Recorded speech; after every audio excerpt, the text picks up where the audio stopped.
सिंहासनस्थं सर्वालङ्कारयुक्तं नवघनरुचिरं संयुक्तं चाग्रजेन भद्राय वामभागे रथचरणयुतं ब्रह्मरुद्रेन्द्रवन्द्यं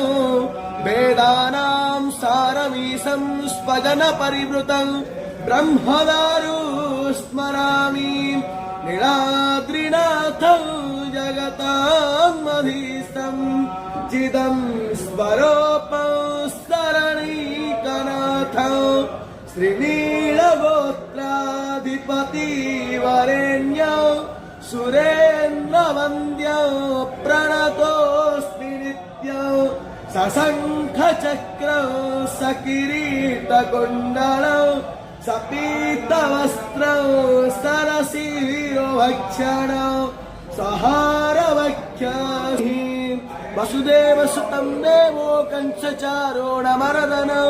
देवकी परमानंद कृष्ण वंदे जगद्गुरुं सच्चिदानंदरूपाय हरि बोल हरि हरि बोल बृहच्छोचाय विष्ठिया ओपत्पाग्ने हविस्माति घृताचीर्यन्तु हरियत शस्पस्तमीधो मम भोवस्परदौरीव ॐ नभोमीरीव परिवीणां तस्यास्ते पृथिवी देव यजनि पृष्ठे त्रिमन्नमातरं पुरः पितरं च प्रयं चाहम् अन्तश्चारति रोचनास्य प्राणादपानति यक्षनमाहिषो दिवं रिक्तो सत्तामभिराज देवा पातङ्गाभियाते प्रातिवस्तोराहत्योभेः अग्निर्ज्योति सम्पावायमतीं प्राणावतीं स्वर्गागस्वर्गा योपोदधामि भास्पति शोज्यो ज्योति सम्पावायमतीं प्राणावतीं स्वर्गागस्वर्गा योपोदधामि पुष्टिप्रतिदधान्तिः